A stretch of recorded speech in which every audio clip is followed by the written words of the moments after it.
आणून ठेवल्या. बरोबर अशी पृथ्वी थरकाप झाला तिचा. पृथ्वीला कंप सुटला. भगवंताला जाणवलं. ती हळूच म्हणाली, प्रभू,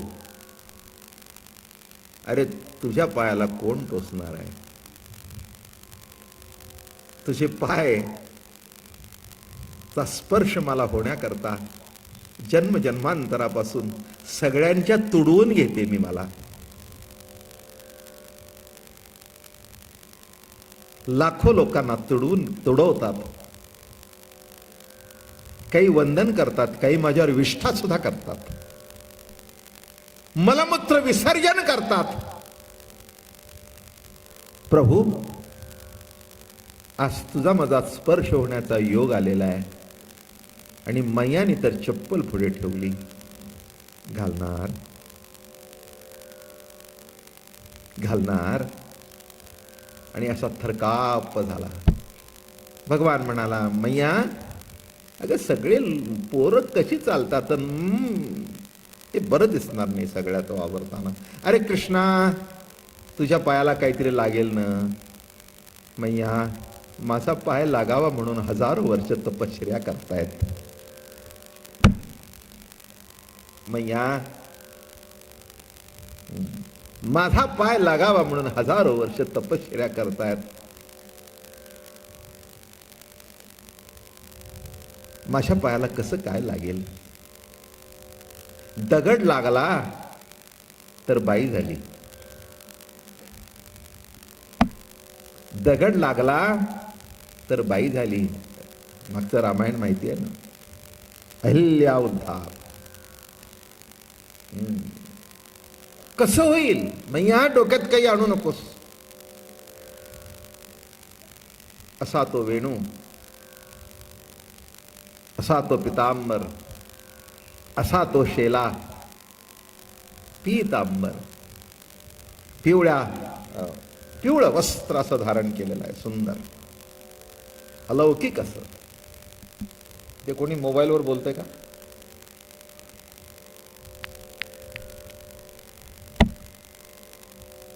मोबाईल बंद ठेवा. इथे माझ्याजवळ बसून तुमचं बोलणं माझ्या कानावर येतं.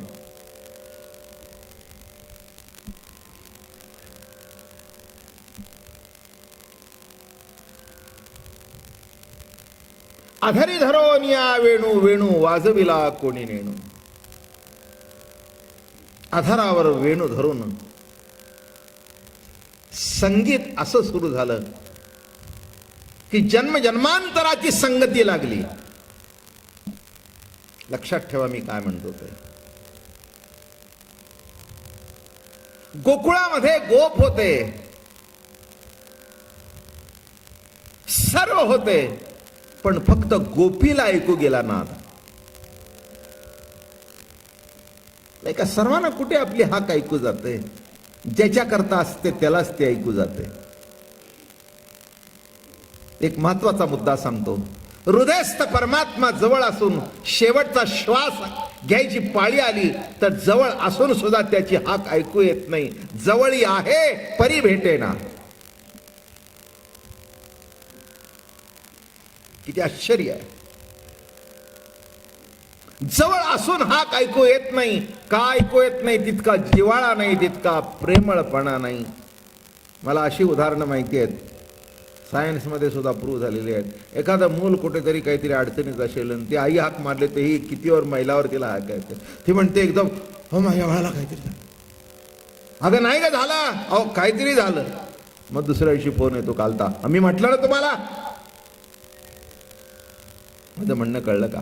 त्या बाईला त्या बाळाचं सतत चिंतन असल्या कारणाने तिथे सुखदुःखाची अवस्था निर्माण झाली की तिच्या ठिकाणी तो आवाज उठतो. हा तर हृदयस्थ परमात्मा आहे, त्याचा आवाज आपल्याला काय ऐकू येणार नाही. अधरी धरो निया वेणू, वेणू वाजविला कोणी नेणू. कोण वाजवतोय हे कळतच नाही. म्हणून गोकुळामध्ये वेणुगीताच्या माध्यमातून कुमार गोपिकांच्या बरोबर रासक्रीडा झाली. ते ऐकूनच त्या समाधानी होत्या. मी नेहमी सांगत असतो, 3 प्रकारच्या गोपिका होत्या. एक कुमार, एक वृद्ध आणि एक लग्न झाली. अशा 3 गोपी गोकुळामध्ये होत्या. कुमार गोपी अजून तसं काही नाही आहे. ऐकले तिने पती सुख, पण माहिती काही नाही. कुमार. दुसरी वृद्ध, तिसरी जी आहे की नाही, तिला असं वाटतं आपल्याला सगळंच कळलं. असेही परमार्थात लोक आहेत. कुठे जाता? रोज अगदी धावपळीत जाता. अगदी महाराजांची प्रवचन चालू आहे. असं होय, आम्ही खूप ऐकलंय. कळलं का तुम्हाला? खूप खूप आम्ही किती किती किती. स्वतः तर यायचं नाही, ऐकलेलं काही नसतं, नाही का? काही ऐकलेलं नसतं म्हणून घरातले सुद्धा कोणी ऐकत नाहीत.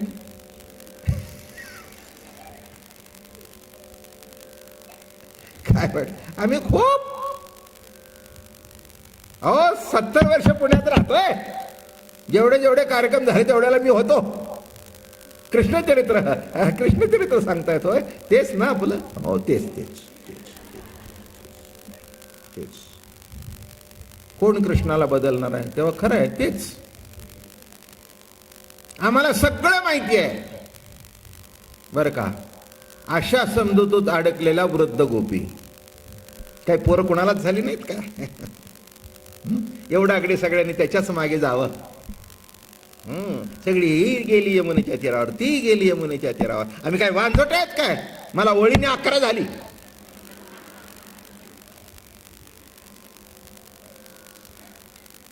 पूर्वीच्या गोष्टी.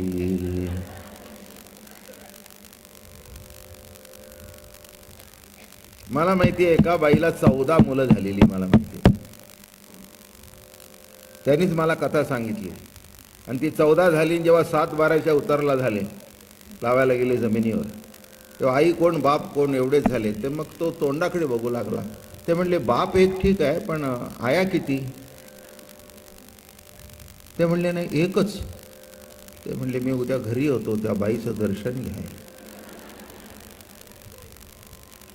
ही अतिशोक्ती नाही, माझ्या फडावरची गोष्ट आहे. काय आश्चर्य आहे. कशा करता सांगितलं मी? लक्षात घ्या. काय कृष्ण गीत आहे, काय कुमार आहे. वृद्धा, मला माहिती आहे, मला माहिती आहे. याच्यातच सगळे अडकले, काहीच माहिती नसतं. कुमार वयात आली आहे नाही म्हणून माहिती नाही, पण ही जी लग्न झालेली आहे तरुण गोपी, ती सर्वामध्ये मुरलेली आहे. ती सर्वाचा उपभोग घेत आहे. म्हणून प्रवचन ऐकण्याकरता किमान वृत्तीने तरी तरुण असावं. तरुण त्याला म्हणावं ज्याला भोग घेण्याची इच्छा जागृत आहे. माहिती आहे, संपलं. काहीच माहिती नाही, पण इच्छा आहे सतत. काम, कामना, इच्छा, सतत इच्छा आहे. अजून ऐकावं, अजून ऐकावं, अजून बघावं, अजून करावं. हा जो आनंद आहे, ती तरुण गोपी बरं का. ती असं म्हणाली नाही की मला माहिती आहे. नाही म्हणाली. माहिती जरी असलं तरी खावंसं वाटतं. खादलेसे खावे वाटे. म्हणून या ठिकाणी यज्ञपत्न्यांच्या प्रसंगातून विवाहित गोपींच्या बरोबर रास घडला. गोवर्धन लीला घडली, ते वृद्ध गोपींच्या बरोबर घडली. संन्याशांच्या बरोबर सुद्धा रास घडली. रास कोणांच्या बरोबर घडली नाही असं नव्हे. रास म्हणजे मिलन आहे. रास म्हणजे ऐक्य आहे. मला सांगा, कुणाला असं वाटत नाही की आपलं जीवनामध्ये ऐक्य व्हावं? प्रत्येकाला वाटतं. आणि हाच जीवनाचा मोठा भाग आहे. आणि म्हणून परमात्मा हा रसस्वरूप आहे. आणि बासरी वाजवायला सुरुवात केली. देह गेह कर्म सारोनी शेजे पहुडली निज समाधानी, कृष्ण वेणुगीतये श्रवणी, वृत्ती उचलली भेटी लागुनी ओ, जीवी लागिले हरीचे ध्यान.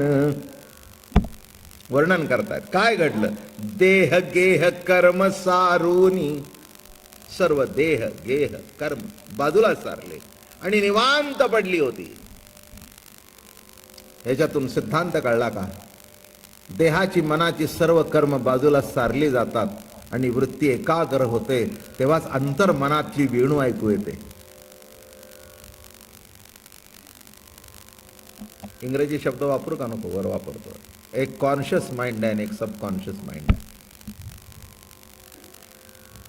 जरा थोडंसं ऐकण्याकरता म्हणून सांगतो, बस विशेष काही नाही. सबकॉन्शियस काही वेळेला आपल्याला असं वाटतं की आपल्याकडून हे कुठून आलं, तुम्हाला कळत नाही, पण ते कुठेतरी सबकॉन्शियस माइंडमध्ये ते विचार चालू असतात आणि ते एकदम असे पुढे येतात. तुम्हाला नड पडेल तेव्हा ते पुढे येतात, नाहीत असे म्हणू नका. ते कुठेतरी तसं तो वेणू ऐकण्याकरता बाहेरचं कॉन्शियसनेस संपेल तेव्हा सबकॉन्शियस अवस्थेमध्ये गेल्यानंतर भगवंताची वेणू ऐकायला येईल. म्हणून ती काय सांगतात, झोपून गेली. देह गेह कर्म सारोनी, शेजे पहुडली निज समाधानी.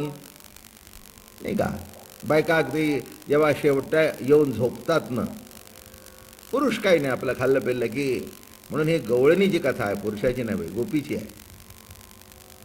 पुरुष काय आपलं जेवण बिवण झालं, सबंध दिवस काम करून थकलेला असतो, काय पलंग बिलंग असेल तर चादर सुद्धा नीट घालत नाही, जरा बाजूला सरतून देतं टाकू. मग ती म्हणते अहो काय हो तसेच झोपला का तुम्ही काय? पण ती तशी येत नाही, सगळं विरजण लावून झाकून पाकून काय ओटा बिटा स्वच्छ करून सगळं व्यवस्थित करून झाकून पाकून, कुठे काही लोणच्याची बाटली उघडी नाही ना, दहीचं विरजन काही झालं नाही ना, नीट नेटकी येऊन पडले बाय.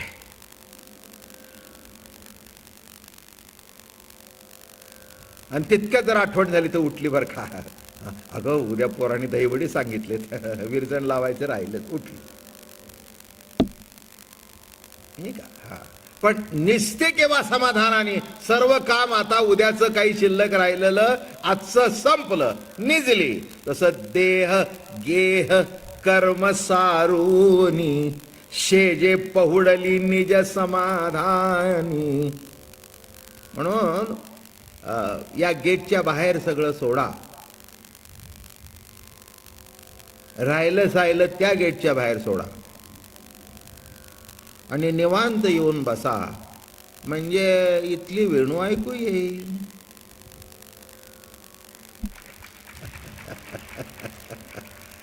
काय म्हटलं मी? म्हणून देवळात जाताना सुद्धा पहिल्यांदा चप्पल पायरीजवळ काढून ठेवाव्या लागतात. तत्वज्ञान काय त्यातलं? नाही का? काय चप्पल घालून डायरेक्ट देवापर्यंत जाता? नाही ना, नाही. मग पहिल्यांदा पायरीजवळ काय करता? चप्पल काढून ठेवता. मग चप्पल काढून ठेवल्यानंतर ठण तिथे एक नाद केला जातो, ते एक असं सर्कल वेव तयार होतात,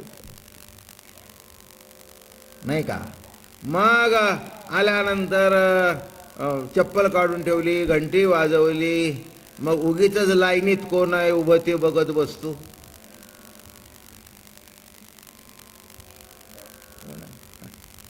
बाबूराव दिसतात, कधी दिसत नाहीत, आज कसे काय? तितक्यात ते गुरुजी म्हणले चला पुढे.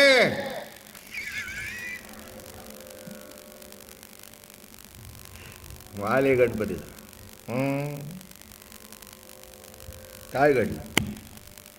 देह गेह कर्म सारुनी, नाही का?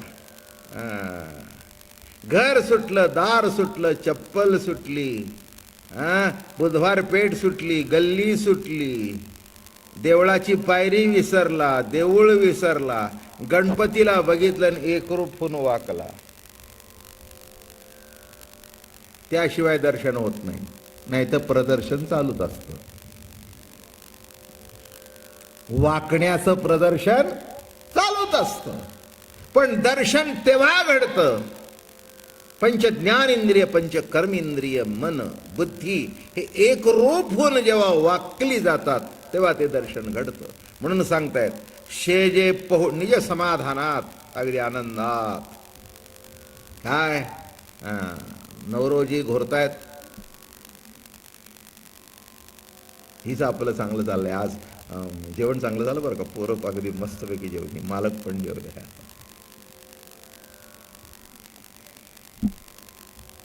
लक्षात ठेवा, सगळं बाह्य जग संपतं तेव्हा अंतःकरणातली जी वेणू वाजते तिचा आवाज येतो.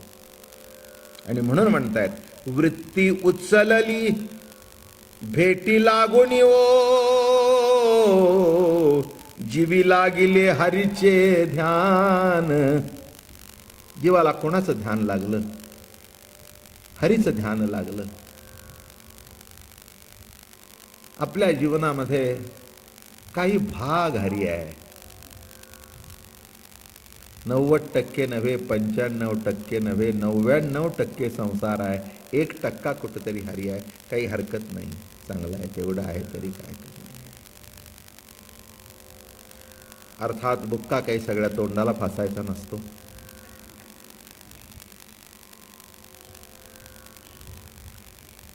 नाही का? एवढा लावला तरी चेहरा बरा दिसतो. काही तोंडाला फसायचं नसतं. किंवा आपण काही बुक्क्याचे व्यापारी नाही, म्हणून ती पंढरपूर सारखी शीख भरून ठेवलेली आहे. त्याला गावाला विकायचंय, आपल्या पुरतं एवढं पुष्कळ झालं. तसं साधू संतांना 100% असावं. आपल्याकरता एक चिमूट जरी प्रभू प्रेमाची प्राप्त झाली तरी पुष्कळ झालं, खूप झालं आपल्याला. आसोनी संसारी जिव्हे वेगू करी, हे रोज सांगतो मी. म्हणून आपल्याला घडत नाही किंवा काही नाही याच्याबद्दल खंत करण्याचं काहीच कारण नाही. जे घडतंय ते सुद्धा फार आहे. कुणाला काहीच घडत नाही, आपल्याला हे घडतं हे काय कमी आहे याचा आनंद भोगावा. म्हणून या ठिकाणी म्हणाले जीवी लागिले हरीचे, काही केले न राहे मन, प्रेम पडी भरे येतसे स्पुंदून, हर चरणी ते वेधिले मन हो.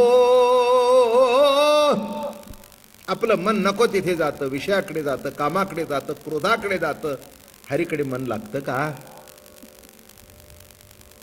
हरीने हारिले माझे चित्त,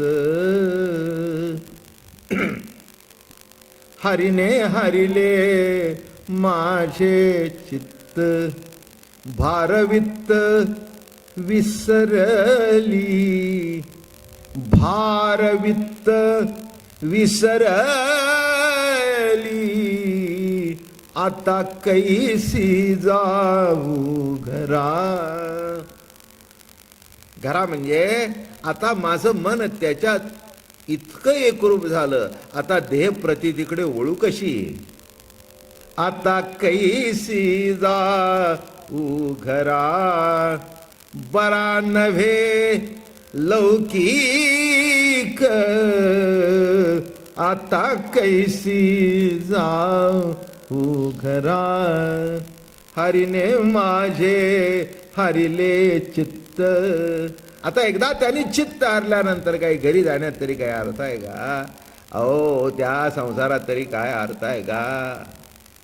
मन गाव फिरतंय ना आपलं उगीच तिथे काहीतरी करत राहायचं काही अर्थ नसतो, काही अर्थ नसतो. तसं संसारामध्ये आहे, नुसतं प्रभूचं इकडे तिकडे काहीतरी भजन करतोय. नाही नाही नाही नाही, नुसती ती कृती होते, भक्ती होत नाही. त्या कृतीमध्ये जेव्हा प्रेम रस ओतला जातो, भक्ती रस ओतला जातो, तेव्हा ते अलौकिक परमार्थ होत असतो. म्हणून महाराज म्हणाले लाज सांडोनी चाले निर्लज्ज, सासू सासऱ्यासी नाही मज काज, माया माहेर अंतरले सहज, हरिचरणी तो वेधिले निज हो. काय म्हणताय? लाज एक लक्षात घ्या तुम्ही, परमार्थामध्ये निर्लज्ज झाल्याशिवाय परमार्थ होत नाही. व्यवहारात होऊ नका. रोजच्या जीवनामध्ये निर्लज्ज झाला तर आयुष्यातून उठायची पाळी येईल. परमार्थामध्ये निर्लज्ज झाला तर प्रभू तुमचा स्वीकार करायला तयार आहे. एक लक्षात ठेवा, कुठेतरी ह्या मर्यादा सगळ्या आहेतच. काय संसारिक जीवनामध्ये निर्लज्ज होऊन जमेल का? नाही जमणार, नाही जमणार. काय किती जरी तुम्हाला माझं प्रवचन आवडलं सगळ्यांना, पण प्रवचन संपल्यानंतर घरी जायलाच पाहिजे. इथे बसून जमेल का? नाही, जमणार नाही. ऐकलं, 1 तास आनंद मिळाला, तो 1 तास पुढच्या येईतोपर्यंत भोगा. राहून जमणार? मला तरी बसायला जमेल का? नाही. माझं सांगणं तुम्हाला आवडतं आणि मला सांगायला आवडतं, तरी 1 तासापेक्षा मी जास्ती बोलू शकत नाही. ती कुठेतरी मर्यादा आहे. म्हणून या ठिकाणी महाराज म्हणाले, लाज सांडोनी झाले निर्लज्ज. एक ओवी सांगू का? निर्लज्ज करिता हरि कीर्तन चारी मुक्ती चरण वंदिती. निर्लज्ज करिता हरि कीर्तन. हे मोठ्या मोठ्या साधू पुरुषांच्या करता निर्लज्ज, मीरा निर्लज्ज झाली, तुकाराम महाराज निर्लज्ज झाले.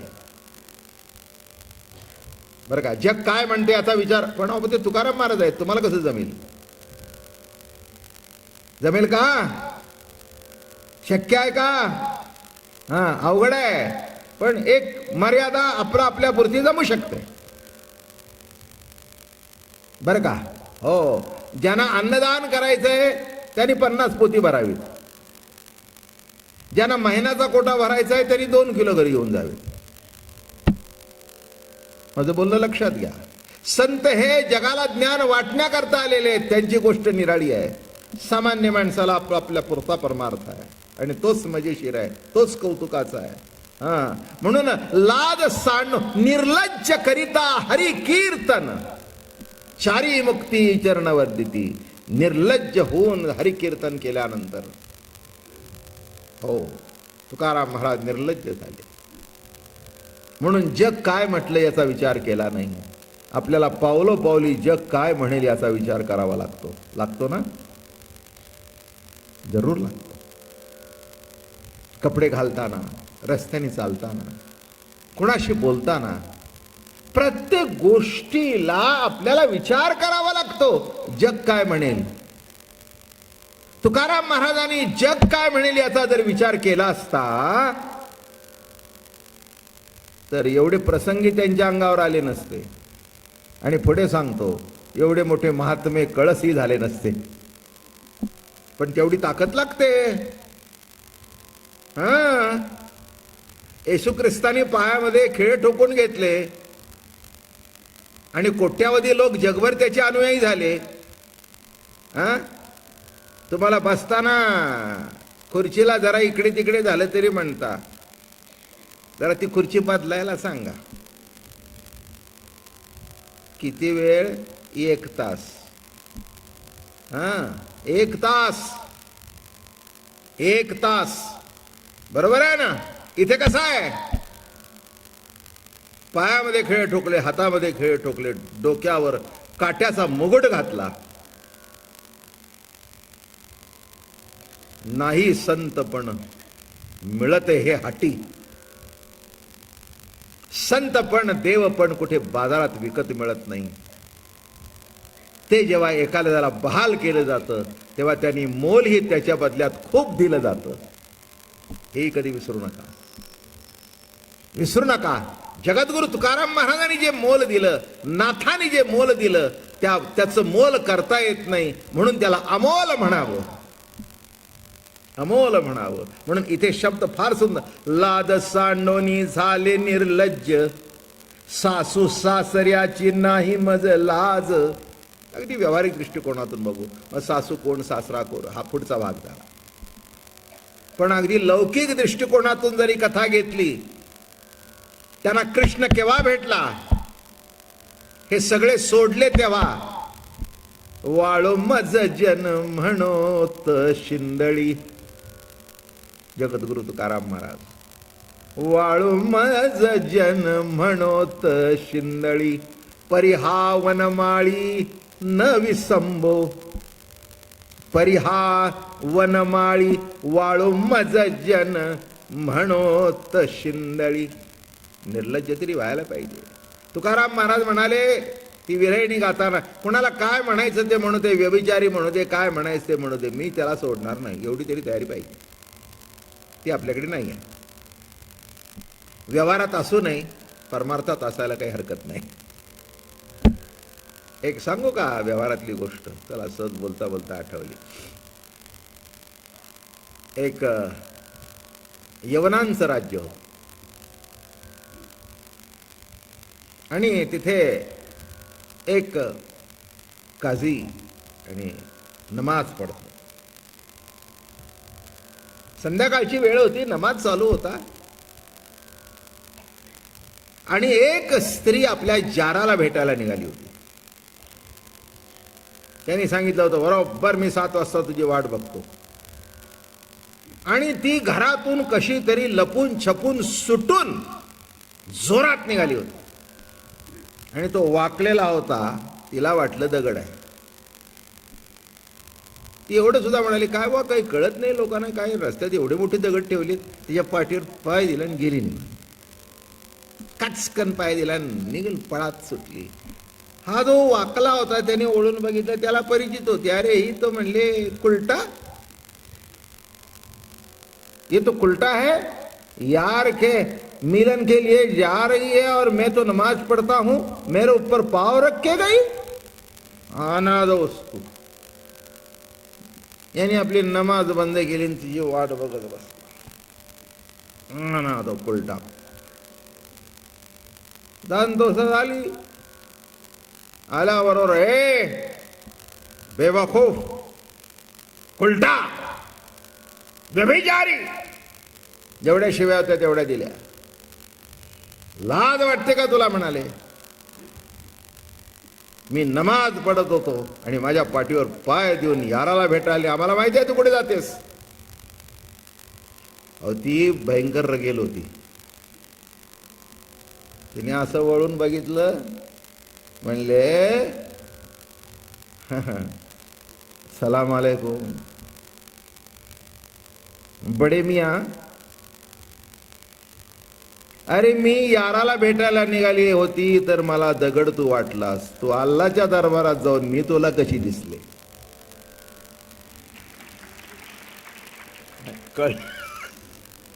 अरे तू नमाज पढत होता ना, तू देवाची प्रार्थना करत होता ना, मग प्रार्थना करत असताना मागे वळून एवढी माझी हिस्ट्री तुझ्या समोर कशी आली की मी कुलटा आहे, मी वाईट आहे? अरे मी याराला भेटायला नाही, मी तर आहेच कुलटा, पण याराला भेटायला निघताना सुद्धा मला तू दगड वाटलास. तुला मी का दगड वाटले नाही? अल्लाह, तोबा तोबा तोबा तोबा. उठला, लोटांगण घेतलं. तू कोणी आज, पण आजपासून माझी गुरु झालीस म्हणे. खरंच आहे. तू विषय भोगण्याकरता जात असताना सुद्धा तुझी वृत्ती त्या याराकडे इतकी एकाग्र आहे. आणि मी प्रभूच्या समोर वाकून सुद्धा तिथे वाकलो नाही. तिथे वाकून सुद्धा माझ्या मनातला ताटपणा गेला नाही, माझ्या मनातला द्वेष गेला नाही, माझ्या मनातला हिणकसपणा गेला नाही. गेले 2 तास तू याराच्या मिठीत होतीस आणि मी तुझा द्वेष करत बसलो होतो अल्लाच्या दारात बसून. काय सांगतो कळलं का? लाद सांडवणी झाले निर्लज्ज. निर्लज्ज झाली नाही का? केवळ विषयाकरता एखादा मनुष्य इतका निर्लज्ज होतो, तर निर्विषय होण्याकरता ती निर्लज्जता प्राप्त झाली तर कुठे बिघडलं. म्हणून संतांनी कोणाची पर्वा केली नाही, आप आपल्या रीतीने चालले. वाळू मज जन म्हणोत शिंदळी. तुकाराम महाराज फार मस्त लिहितात बरं का. आदिल्या भ्रतारे काम नव्हे पुरा, म्हणून व्यभिचारा टेकलिये. तात्विक अर्थ असा आहे, देहाचा सहवास केला पण देहाच्या आधाराने इच्छा पूर्ण झाली नाही, उलट वाढली, म्हणून आत्मसत्ता हा दुसरा नवरा केला. आदिल्या भ्रतारे काम नव्हे पुरा, आणि म्हणून व्यभिचारा टेकलिये. हा नपुसक भेटल्यानंतर मी तरी काय करू. तसं त्या देहापासून मला सुख मिळावं असं वाटलं होतं, त्या देहापासून सुख मिळालं नाही पण दुःख जास्ती, म्हणून त्याला सोडला. सोड चिठ्ठी घेतली. त्या देहाशी काय गेली. आदिल्या भ्रतारे काम नव्हे पुरा, म्हणून व्यभिचारा टेकलिये. म्हणून मी का व्यभिचार केला. का व्यभिचार केला. नीट अर्थ आहे का, डोकं ठेवून आहे का. मी व्यभिचाराची काही पूर्तता करत नाही आहे. नीट लक्षात घ्या. विषय ज्या लेवलनी चाललेला आहे त्या लेवलनी ऐकावा, नाहीतर गोंधळ होतो. कळलं का. हे बाबा महाराजांनी काय सांगितलं. निर्लज्ज होऊन करावं म्हणजे मी पळून जाऊ द्या. झालं वाटोळ झालं माझ्या प्रवचनात.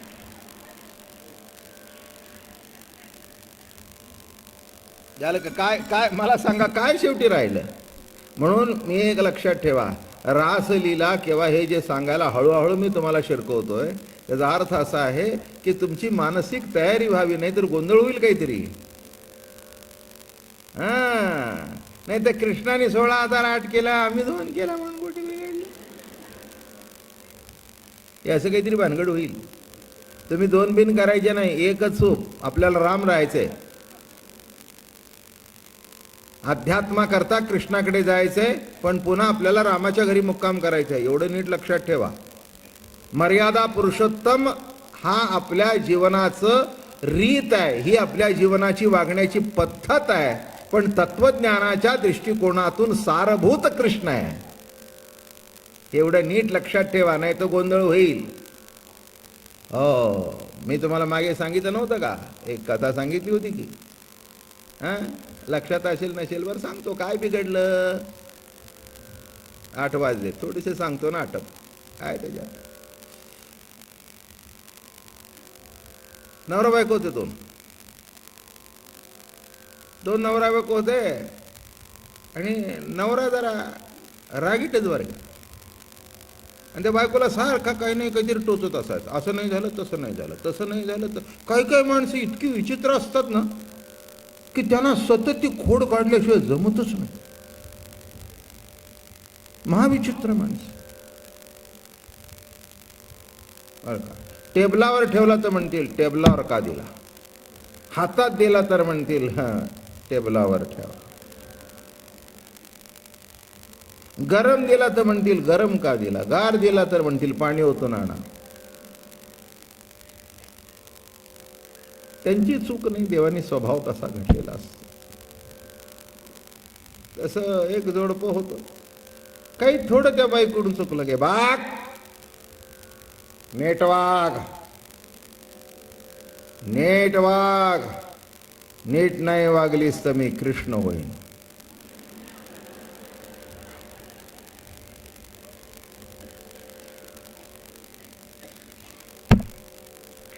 नका असं नका करू, असं नका करू, असं नका करू. अहो कृष्णाचं बरं होतं.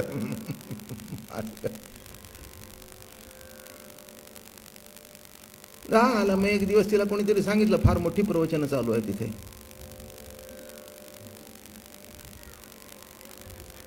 आली आमच्या प्रवचनाला, तिला बरं वाटलं. मग आम्ही बसलो होतो तिथे. आली, म्हणले महाराज अशी अशी अडचण आहे. म्हणून तिला मी कान मंत्र दिलाय. घरी गेल्याबरोबर तिला जे कान मंत्र दिला होता आणि जो विधी दिला होता, घरी गेल्याबरोबर तिने काही नाही, स्वयंपाक काही केला नाही, तंगड्या पसरून टीव्ही लावून बसली. काय सगळ्या बायकांना बरं वाटतंय, आनंद वाटत, आनंद झाला सगळ्याला. आनंद रे विठोबा झाला माझ्या मनी. टी व्ही लावून तांगड्या बिंगड्या पसरून अगदी मस्तपैकी हां आलं का लक्षात. आणि चांगला शिरा बिरा केला तिने त्या बाईने, आणि फक्त एवढंच केलं. आणि अशी केशर विशर घालून पिस्ते विस्ते बदाम अशी खात बसते. तितक्या त्याने दार वाजवलं, उघडाय या, ये तुला आता उघडा करते, ये ये, रोज मला त्रास देतो, पिडलं तर ये तू आतमध्ये, बघ तुला काय करते.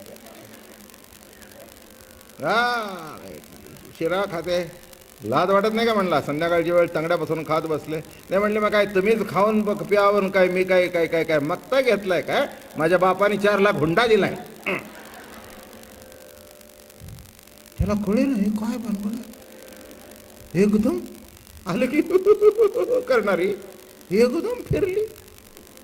काय भानगड आहे, त्यालाही काही कळे नाही की हे काय झालं. एकदम झालं बाबा. कोणाशी बोलतोय, तोंड फोडीन.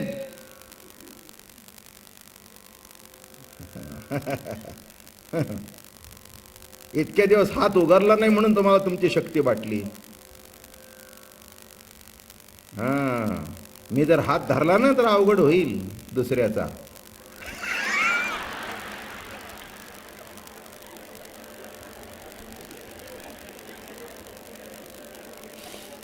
पॉज मोठा गमतीचा आहे ना मधला.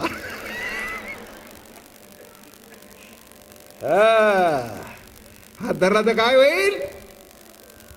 आवाज चढवायचा नाही म्हणला मी कृष्ण होईल. हे बघा पुन्हा पुन्हा बोलू नका.